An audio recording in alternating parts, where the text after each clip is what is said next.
Bonjour à toi qui est derrière ton écran, ici c'est Noël de KitCreaNet et aujourd'hui on va parler de mise en page sous Affinity Publisher. Alors on va mettre en page un texte qui est fourni dans un document Word que vous pourrez récupérer sur mon site internet à l'adresse qui s'affiche quelque part sur l'écran. Vous devez avoir un lien et vous retrouverez également ce lien dans la description de la vidéo. Alors ce texte est un roman de Jules Verne, c'est De la Terre à la Lune, c'est un texte que j'avais déjà utilisé dans le cadre d'un autre tuto sur la mise en page de documents longs sur Word. Donc vous pouvez le récupérer gratuitement au format Word et au format PDF pour pouvoir suivre le cours et tous les exemples que je donne durant cette formation. Allez, trêve de bavardage, on plonge dans Affinity Publisher et on démarre. Alors première étape, on va créer notre document.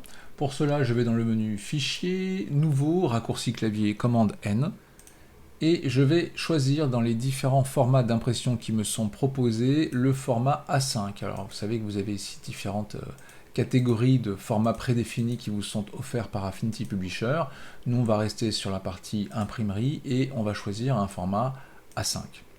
Ce format A5, donc les dimensions, on n'y touche pas, on va rester en 300 dpi puisque c'est un document qu'on imagine destiné à être imprimé, donc on va rester sur une résolution élevée.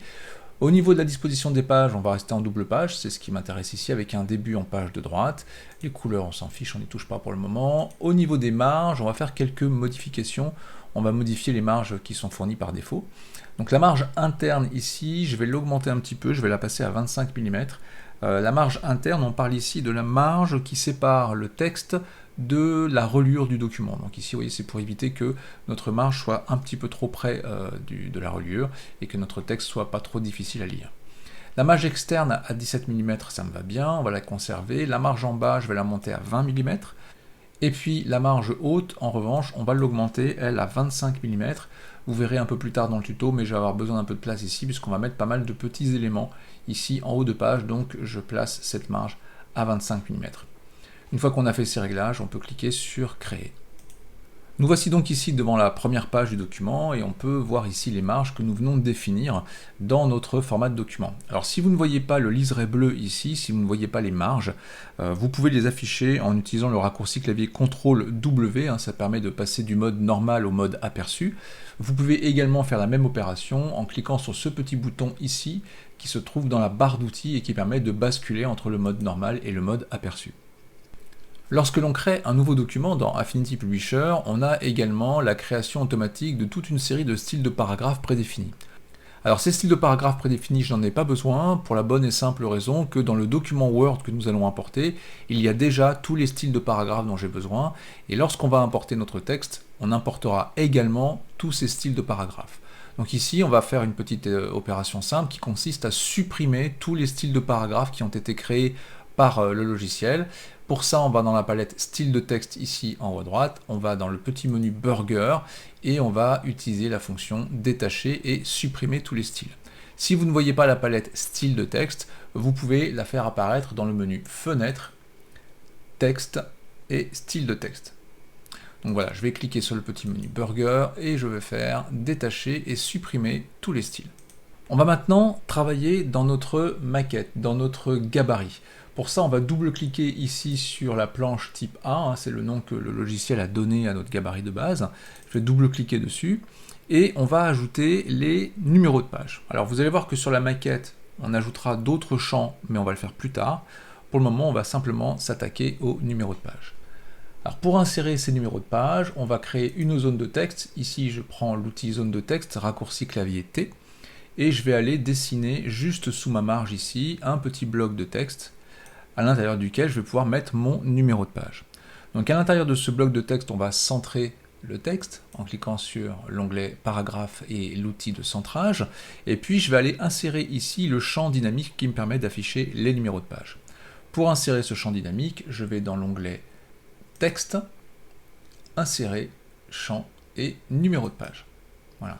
Ici, j'ai donc un numéro de page qui est inséré sous la forme d'une variable. Pour l'instant, ce n'est pas un vrai numéro de page. Ce que vous voyez ici, c'est un symbole qui sera remplacé sur les pages par le numéro de page correspondant. On va formater ce numéro de page. Pour ça, je vais sélectionner ici le paragraphe en question, enfin le caractère en question. Et je vais utiliser une police de caractère que j'ai téléchargée sur Google Fonts, la police EB Garamond. Donc je vais ici dans ma palette caractère, je vais choisir ici ma police EB Garamond et je vais choisir du gras. Alors pareil, hein, si vous ne voyez pas la palette caractères, vous pouvez l'afficher ici dans le menu Fenêtre, Texte et Caractères. Donc ici j'ai appliqué la police de caractère EB Garamond gras, on est en 12 points, ça me va bien. Alors si on regarde un petit peu comment est fait mon document au moment où on parle, on a la zone qui va ici contenir le texte de mon document, et puis juste en dessous on a la zone de texte qui contient le numéro de page.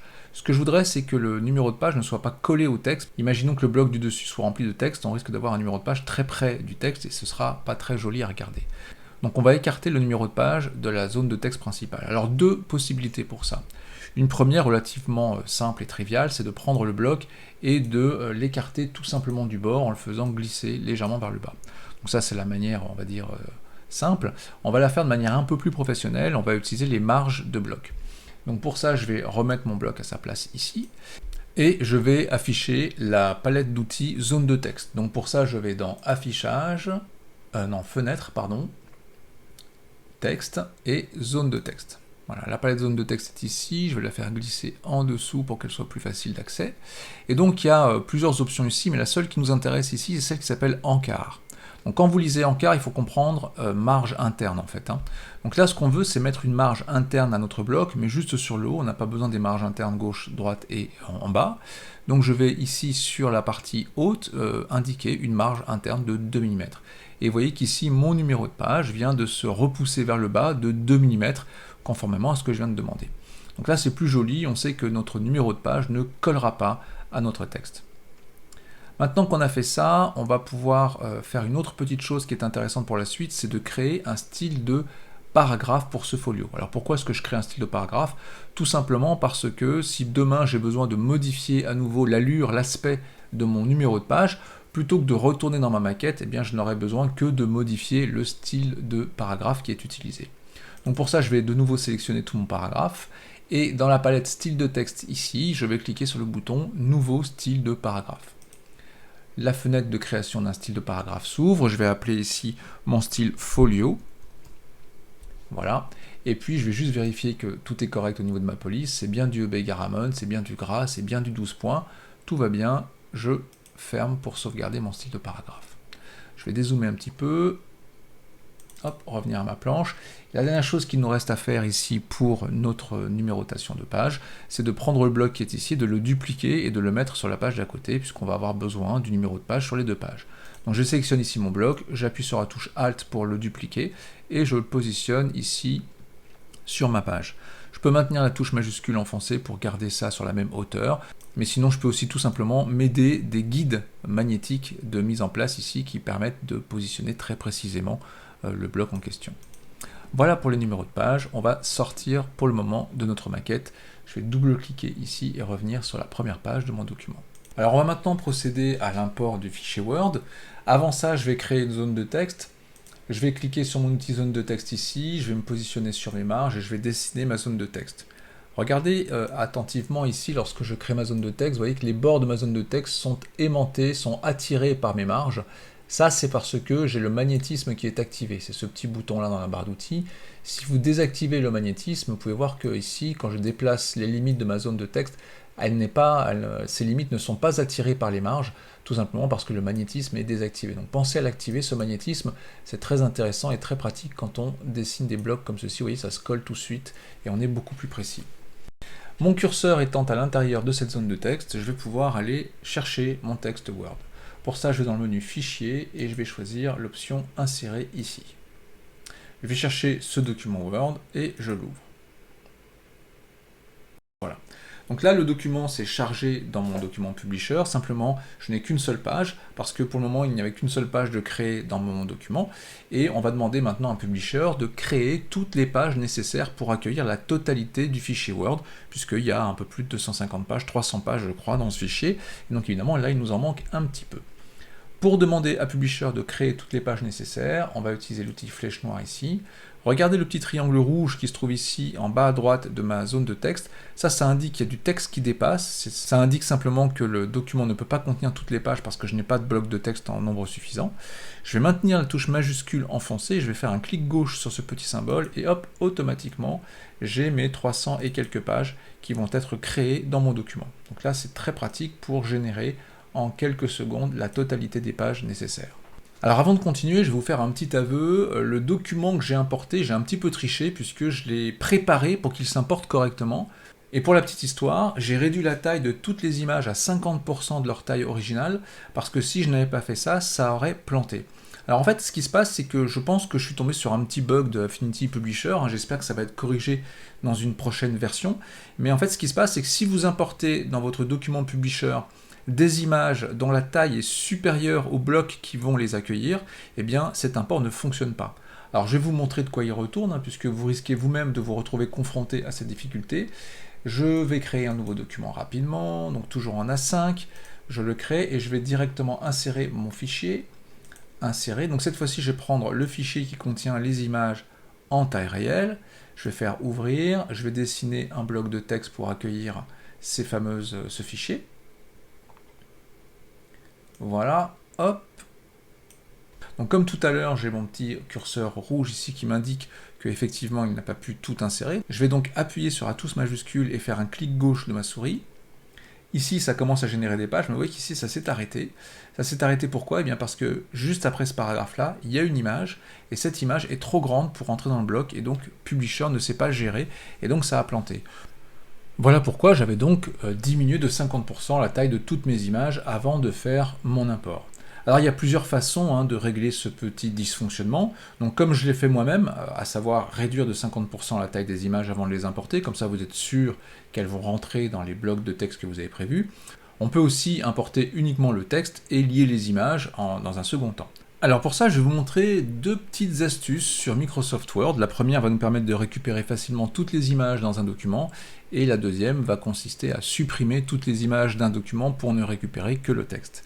Alors on va passer tout de suite sur mon Finder, on va aller prendre le fichier Word qui est ici, et ce fichier Word, je vais le dupliquer. Donc hop, CTRL-C, CTRL-V ou Alt-clic comme vous voulez. Regardez ce que je vais faire, je vais rajouter une extension à mon fichier Word, donc je vais renommer le fichier et je vais l'appeler à la fin, je vais rajouter l'extension .zip. À partir du moment où j'ai fait ça, le système considère que ceci est une archive et donc je peux la décompresser. Je vais double-cliquer sur le zip pour le décompresser et ça va me créer ici un dossier qui porte le même nom que le fichier initial. Et dans ce dossier, j'ai un répertoire qui s'appelle Word et dans ce répertoire qui s'appelle Word, j'ai un répertoire qui s'appelle Media. Et dans Media, eh bien, vous allez retrouver toutes les images qui sont dans le fichier Word. Alors sachez que ça marche aussi avec Excel, cette petite astuce. Vous pouvez comme ça très facilement récupérer toutes les images qui sont contenues dans un fichier Word ou dans un fichier Excel. Alors la deuxième astuce, c'est pour supprimer toutes les images d'un document Word. Donc pour ça, on va se rendre dans le document Word en question. Ici, vous voyez que j'ai donc mes images à l'intérieur. Je vais aller dans le menu Édition, je vais prendre l'option Rechercher. Je ne vais pas faire une recherche classique, je vais faire une recherche avancée. Donc je vais ici dans le module de recherche avancée. Ici dans ce module de recherche avancée, normalement les petites options ne sont pas ouvertes. Vous pouvez déployer ici les options spéciales. Et dans le menu spécial, justement, vous allez choisir ici graphique. Quand vous choisissez graphique ici, ça vous met le raccourci, le petit symbole qui correspond aux images, ici, accent circonflexe G. Et donc ça veut dire tout ce qui est graphique, images, graphique, etc. Et on va remplacer ça par rien du tout. Donc je vais ici sélectionner dans remplacer par rien, et on va faire tout remplacer. Et à ce moment-là, vous avez 38 remplacements qui vont être effectués dans votre document et toutes les images ont été supprimées. Toutes sauf une, ça c'est l'irréductible gauloise de mon document Word. La première image, je ne sais pas pourquoi, elle refuse de se supprimer, donc elle, je la supprime à la main. Mais en faisant ça ici, vous pouvez voir que j'ai bien tout mon texte et je n'ai plus aucune image. Et donc ensuite, vous pouvez tout simplement insérer les images à la main dans votre document Publisher après avoir importé le texte qui, privé de ces images, ne vous provoquera pas le petit dysfonctionnement dont on vient de parler. Allez, on retourne sur Publisher. Hop, voilà, et on va donc travailler sur notre document. Alors on va commencer par le commencement, et puisqu'on est dans la suite Affinity, on va utiliser les outils qui sont à notre disposition, et notamment on va utiliser Affinity Photo pour par exemple enlever le fond de cette image. Alors là on n'est pas vraiment dans le cadre de la mise en page, mais voilà, c'est une petite astuce intéressante que je vais vous montrer. Si vous avez les 3 logiciels de la suite installés sur votre poste de travail, depuis Affinity Publisher, vous pouvez parfaitement aller attaquer certaines fonctions en provenance des autres logiciels. Et c'est ce qu'on va faire ici avec cette lune. On va enlever le fond ici, on va juste garder la lune, puisque j'aimerais juste avoir une image ronde sur la couverture et non pas ce fond gris derrière. Donc pour ça, je vais cliquer sur mon image ici, je vais cliquer sur le persona photo qui se trouve là-haut, et là je me retrouve donc dans Affinity Photo. Et grâce à ça, je vais pouvoir utiliser par exemple une sélection circulaire, voilà, que je positionne correctement sur mon dessin. Hop. Je vais essayer de sélectionner correctement mon cercle ici. Voilà, c'est un petit peu délicat.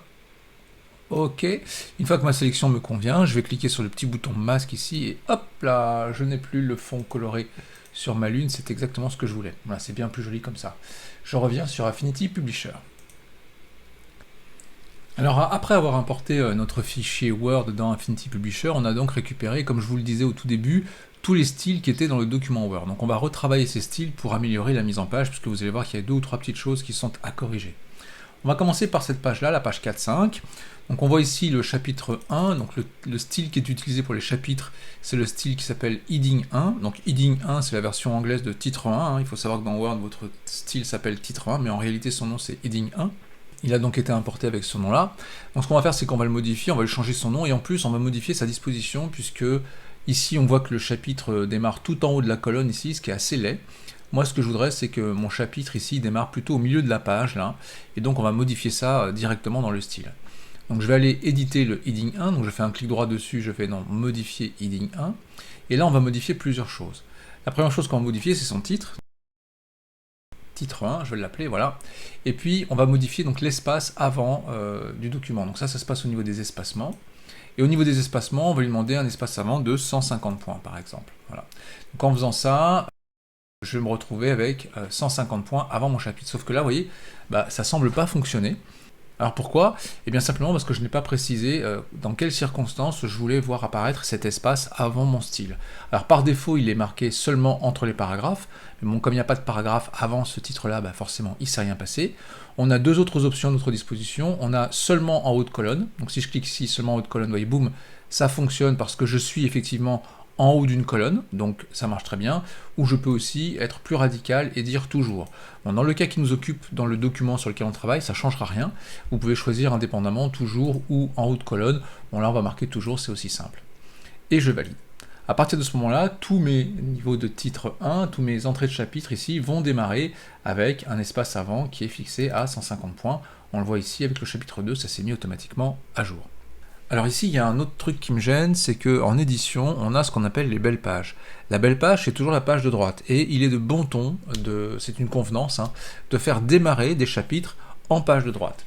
Alors ici, si je voulais faire passer ce chapitre-là en page de droite, je pourrais mettre un saut de page, mais ce serait pas une bonne idée, puisque si jamais je rajoute du texte, ou que si j'en enlève avant sur les pages précédentes, eh bien mon saut de page risque de ne plus correspondre à mon besoin, et je risque quand même de me retrouver avec le chapitre 2 en passe de gauche. Alors pour régler ça de manière efficace et professionnelle, on va de nouveau retourner sur notre style que je vais modifier, clic droit modifier titre 1, et cette fois-ci je vais aller dans la partie flux.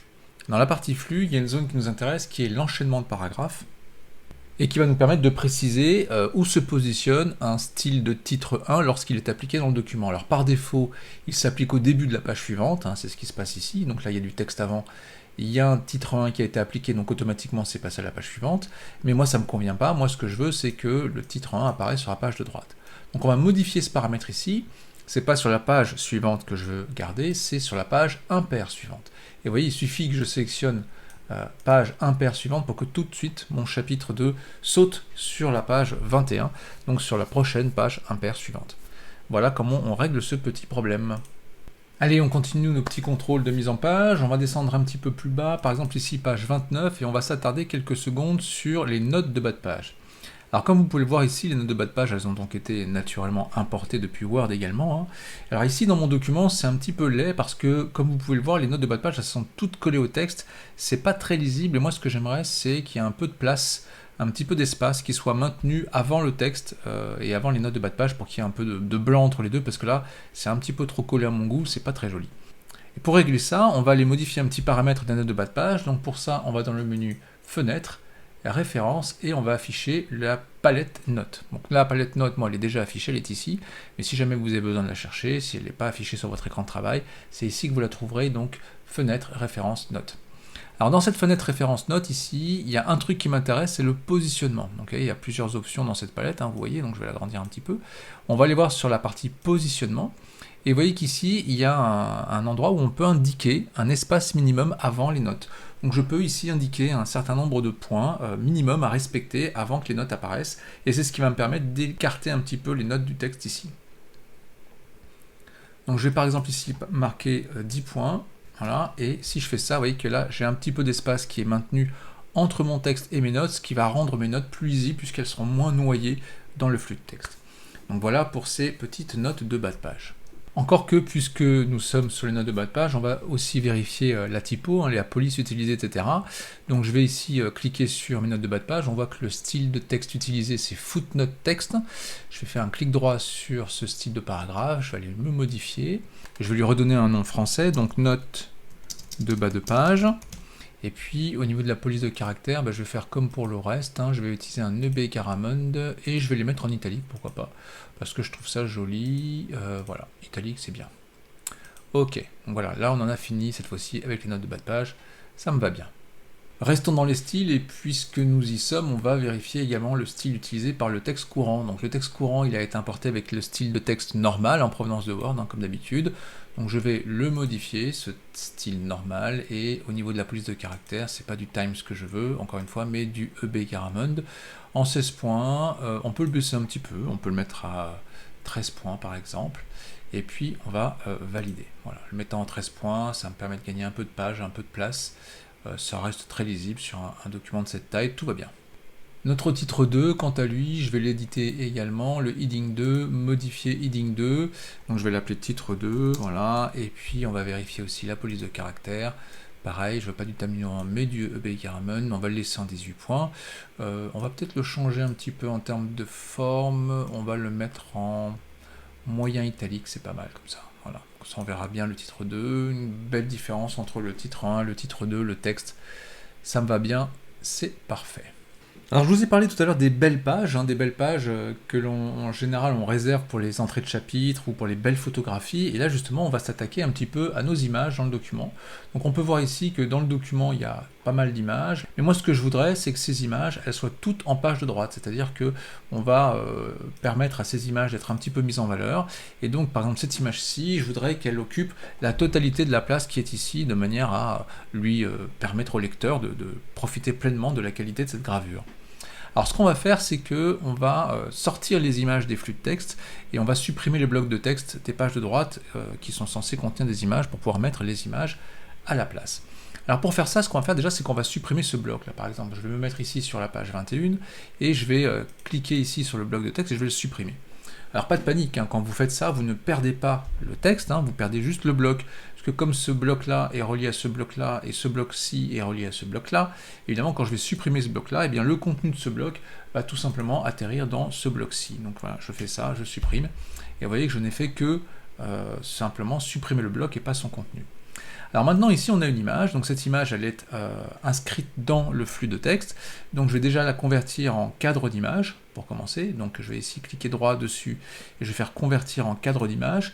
Le cadre d'image on l'a vu tout à l'heure, ça permet de jouer sur le zoom, ça permet de jouer sur pas mal de choses, et une fois que j'ai fait ça je vais la couper cette image, donc je vais faire commande X au clavier ou couper directement avec la souris. Et puis je vais la coller mais en dehors de mon flux de texte. Alors, je ne vais pas cliquer dans une zone de texte, je vais cliquer ici où il n'y a plus de bloc de texte et je vais la coller cette image. Et donc cette image, elle est totalement autonome et je vais pouvoir la positionner comme ça pour qu'elle occupe, ma foi, la plus grande partie de mon document, et je vais comme ça pouvoir l'agrandir dans le cadre de texte pour qu'elle soit très très bien mise en valeur. Je vais également récupérer ici la légende, donc je vais couper cette légende ici, commande X. Je vais prendre ici l'outil bloc de texte, je vais dessiner ici un bloc de texte sous mon image, je vais lui donner une hauteur de 7 mm, voilà, et je vais coller à l'intérieur de ce bloc de texte ma légende. Je vais comme ça pouvoir agrandir un petit peu mon bloc image ici, voilà. Et donc là, j'ai pu positionner très simplement mon image sur la page de droite et j'ai mis juste en dessous la légende. Si j'efface tous mes repères et toutes mes marges, vous voyez que c'est quand même très joli. On a notre texte ici et notre image ici qui prend sa pleine mesure et qui va pouvoir être admirée par le lecteur de manière bien plus confortable que si je l'avais laissé en taille réduite comme tout à l'heure. Alors moi je vais accélérer un petit peu pour toutes les autres images du document, mais vous bien entendu, vous allez devoir le faire à votre rythme. Allez, je vous retrouve dans quelques secondes.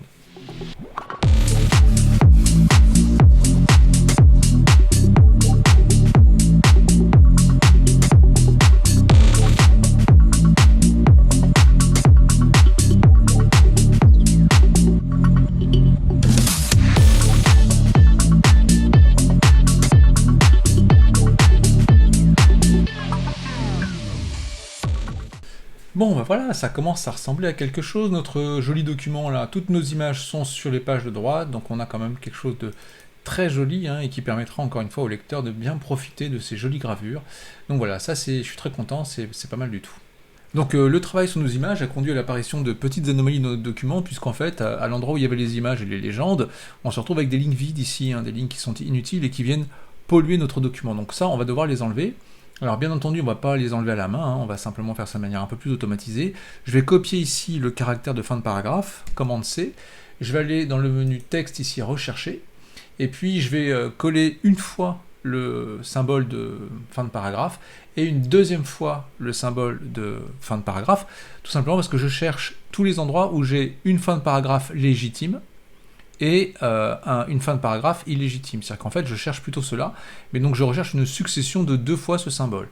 Donc je vais les rechercher ici, on voit qu'on en a pas mal dans le document. Eh bien, ces doubles symboles, je vais les remplacer par un symbole unique. Donc je vais ajouter simplement ici une seule fois le symbole, et je vais faire tout remplacer. Je vais lancer une recherche de nouveau pour voir s'il en reste, ok, tout remplacer, je vais lancer une recherche, voilà. Donc là, j'ai remplacé partout où il y avait 2 symboles de fin de paragraphe, par un seul symbole de fin de paragraphe, et donc on a effacé comme ça toutes les lignes vides inutiles qui étaient venues polluer notre document. Bien, maintenant, comme je vous le disais en introduction du tuto, dans les hautes pages ici, on va mettre des informations. Alors on va préparer ces éléments. Ces éléments, quels sont-ils? Eh bien ici, on va mettre le titre du livre, donc là, il n'y a rien à préparer, ce sera juste une zone de texte. Et ici, on va mettre un rappel du chapitre, donc je voudrais qu'ici, ce soit marqué chapitre 9. Et puis en dessous, on va mettre un rappel du sous-titre, donc on veut par exemple qu'ici, ce soit marqué la question des poudres. Alors évidemment, ce qu'on veut, c'est ne pas le mettre à la main à chaque différent chapitre, on veut que tout ça se mette automatiquement, et pour ça, on va devoir utiliser des champs dynamiques, et ces champs dynamiques, on va les préparer. Alors le premier de ces champs dynamiques qu'on va utiliser, ce sont les sections. Donc on va pouvoir décomposer notre livre en sections, donc ça c'est facile puisque j'ai différents chapitres. Chaque chapitre, ce sera une section, et donc on va aller positionner ces sections dans le document. Donc pour ce faire, c'est très simple, je vais commencer ici sur la première page, chapitre 1. Je vais faire un clic droit sur la page ici, la page 5, et je vais utiliser la commande nouvelle section. Et donc cette section, je vais lui donner un nom, je vais l'appeler tout simplement chapitre 1. Voilà. Et ça, je vais faire ça pour chaque chapitre. Donc là, je vais accélérer bien évidemment pour ne pas vous infliger ça, mais en gros, donc sur chaque page ici où démarre un chapitre, je vais faire un clic droit, je vais cliquer sur nouvelle section et je vais mettre le nom du chapitre ici, donc là c'est chapitre 2. Je passe en mode accéléré et on se retrouve juste après.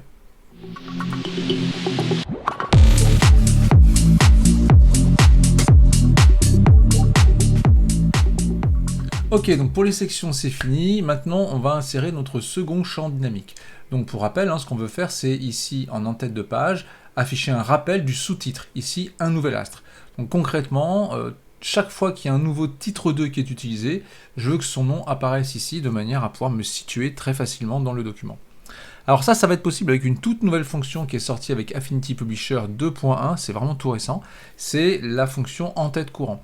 Donc cet en-tête courant, on va le paramétrer dans les champs, donc si vous n'avez pas la palette champs ici, je vous remontre, vous allez dans Fenêtre, référence, champs, ici, vous faites apparaître la palette, et dans la palette champs, ce qui nous intéresse, c'est la partie section de document. Et ici, on a l'en-tête courant avec ici 3 petits points qui vont nous permettre de définir quel est le style à utiliser en tant qu'en-tête courant. Donc je vais cliquer dessus et je vais choisir dans la liste des styles disponibles titre 2, puisque ici, les titres que je veux rappeler en haut de page, ce sont les titres 2. Donc voilà, donc une fois que ça c'est fait, je peux refermer ma petite palette. Et maintenant qu'on a défini nos 2 champs dynamiques, on va pouvoir les intégrer à notre maquette. Donc pour modifier la maquette, je vous rappelle qu'il suffit donc de double-cliquer sur le nom de la maquette, on va double-cliquer ici, et là je vais insérer plusieurs éléments dans ma maquette. Alors le premier élément, ça va être le titre du livre, donc là c'est pas un champ dynamique, je vais simplement ici créer une zone de texte à l'intérieur de laquelle je vais écrire Jules Verne à la ligne de la Terre à la Lune. On va aligner ce texte à gauche, et de l'autre côté, on va insérer deux zones de texte ici, qui vont contenir nos deux champs dynamiques. Donc je vais ici, dans le premier, insérer le nom de la section, puisque c'est cette première information que je veux le nom du chapitre, et on a donné à chacune des sections du livre le même nom que le chapitre.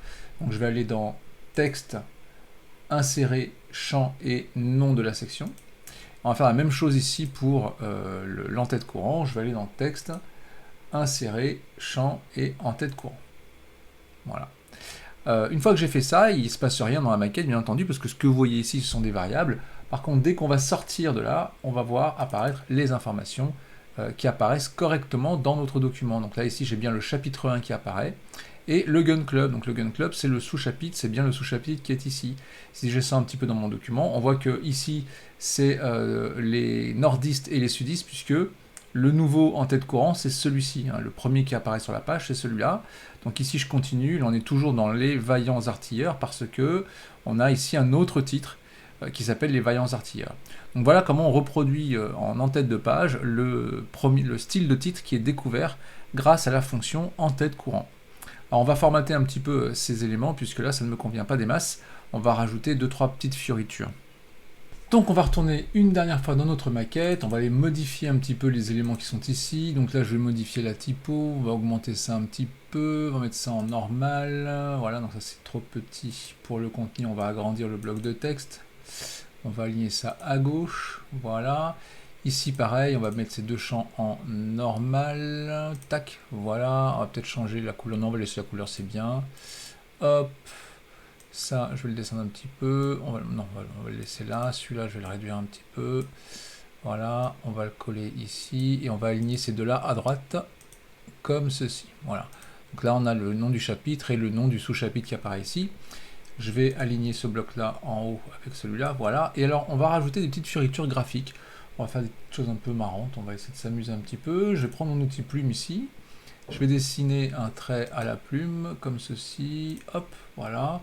On va augmenter l'épaisseur de ce trait, donc pour ça, je vais aller chercher ma palette trait. Où est-ce qu'elle est? Où est-ce qu'elle est ma palette trait? Je l'ai perdue, elle est là. Voilà. Donc je vais mettre ça à une épaisseur de 1 point. Voilà. Je vais dupliquer ce petit trait pour le mettre sur l'autre page également. Voilà, hop. Comme ceci. Et puis je vais insérer un petit élément graphique que j'ai mis de côté. Donc je vais dans le menu fichier, insérer. Voilà, je vais prendre une petite balle de fusil. Alors bon, pour ceux qui ont lu le livre, ils sauront pourquoi je mets une balle de fusil. Puis pour tous ceux qui n'ont pas lu le livre, eh bien vous découvrirez pourquoi je mets une balle de fusil. Voilà, je mets ma petite balle ici, je vais la dupliquer, celle-ci je vais l'inverser pour la mettre dans l'autre sens. Voilà, on va la mettre bien au milieu. Ok, elle est bien au milieu. Tac, comme ceci. Et puis celle-là, on va la prendre et on va la faire passer de l'autre côté. Hop, on va la mettre bien au milieu également. Bien au milieu, voilà, hop, comme ceci. Et voilà, donc là, voilà, j'ai mis des petits éléments graphiques un petit peu sympas, histoire de donner un petit peu de peps à notre petit document. Voilà, si j'enlève les marges, ça nous donne ceci. Voilà, donc Jules Verne de la Terre à la Lune. Je vais enlever le S à Jules Verne ici. Je me suis trompé, il n'y a pas de S à Verne. Hop, voilà. Alors là, vous l'avez compris, c'est plutôt pratique, c'est en tête courant. Par contre, là, je me rends compte que j'ai fait une bêtise. Je vous explique rapidement. Donc ici, si je regarde les en-têtes courants, donc l'en-tête qui est répercutée en haut de la page ici, c'est celui de la page de gauche, puisque effectivement, le premier qui est trouvé sur la page, c'est celui qui s'affiche. Donc juste avant, tant qu'il n'a pas vu ça, il affichait le précédent, mais dès qu'il voit celui-ci, il affiche celui-là. Qu'est-ce qui se passe si j'en mets un sur cette page-là? Donc si par exemple je mets ici le mot test, que je lui applique le style titre 2, et bien ici, cette fois-ci, c'est bien le test qui apparaît le premier sur la page. Si je modifie ici à nouveau et que je rajoute un nouveau test sur cette ligne-là, et que je mets titre 2, ça ne va pas changer grand-chose, hein, puisque de toute façon, cette variable-là concerne cette page-là. Donc si je vais dans ma maquette, hein, et que je modifie à nouveau mes en-têtes qui sont ici, donc là je vais ici enlever mon saut de ligne, voilà, et puis ce qu'on va faire, c'est qu'on va dupliquer le champ en-tête courant qui est là. Je vais le dupliquer pour le mettre là. Voilà, je vais faire apparaître mes marges pour être bien raccord. Ok, et je vais l'aligner à gauche pour être raccord.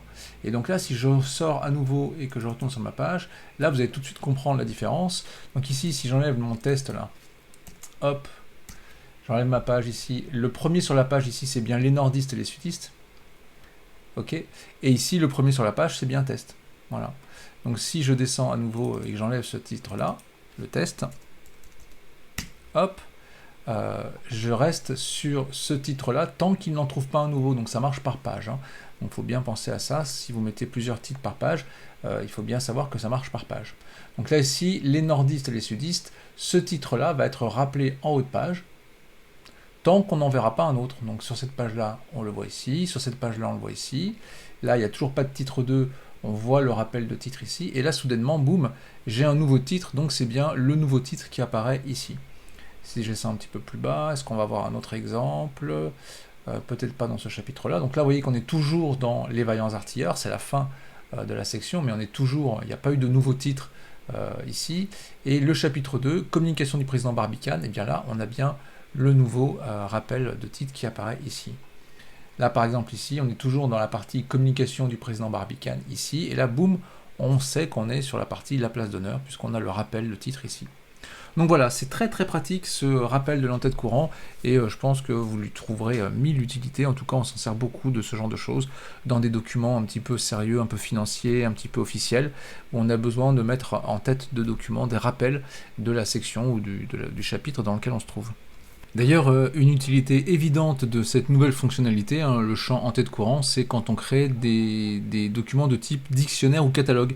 Je vous ferai un petit tuto rapidement sur comment faire un dictionnaire avec Affinity Publisher, justement en utilisant cette fonction, donc restez connecté à ma chaîne, ça ne devrait pas tarder. Allez, on a bientôt fini ce tuto, on attaque la toute dernière partie. Cette partie va consister à créer les tables des matières. Donc pour ça, je vais me rendre à la fin du document, je vais ajouter une page. Donc je clique ici sur ajouter une page, après la dernière, je fais OK. Et ici, je vais donc insérer un bloc de texte, comme ceci. Et dans ce bloc de texte, je vais insérer ma table des matières. Donc je vais mettre un titre, table des matières. Voilà, ce titre-là, j'ai fait une petite faute d'orthographe. Ce titre-là, je vais lui appliquer le style normal, par exemple, voilà. On va le mettre en caractère de taille 16. Non, pardon, c'est pas là que je voulais saisir, c'est ici, voilà, 16. OK. Et en dessous, je vais mettre en normal. On va insérer notre table des matières, donc pour ça c'est très simple, on va dans texte, on va dans table des matières, et on va faire insérer une table des matières. Donc ici on nous demande quels sont les styles qu'on veut utiliser dans notre table des matières. Donc moi ce que je veux faire apparaître c'est mes chapitres et mes sous-chapitres, donc mes titres 1 et mes titres 2.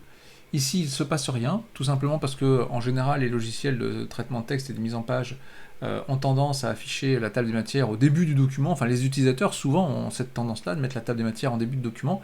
Il faut savoir que c'est une erreur, hein. Normalement une table des matières ça se met en fin de document. Mais là en l'occurrence par défaut le logiciel il est configuré pour chercher des styles qui se trouvent après la table des matières, sauf que là dans notre cas, la table des matières, tous les styles qu'on veut intégrer sont avant. Donc il y a une petite case à cocher ici, hein, inclure les entrées avant la TDM, donc vous cliquez ici, et là cette fois-ci, ça va bien me faire arriver tous les titres qui sont avant la table des matières dans ma table des matières. Alors ici on n'a pas assez de place pour loger toute la table des matières, on va utiliser la même technique que tout à l'heure, hein, pour l'import du document Word, on va cliquer gauche ici en maintenant Shift appuyé, pour générer autant de pages que nécessaire pour que la table des matières puisse être contenue dans son entièreté.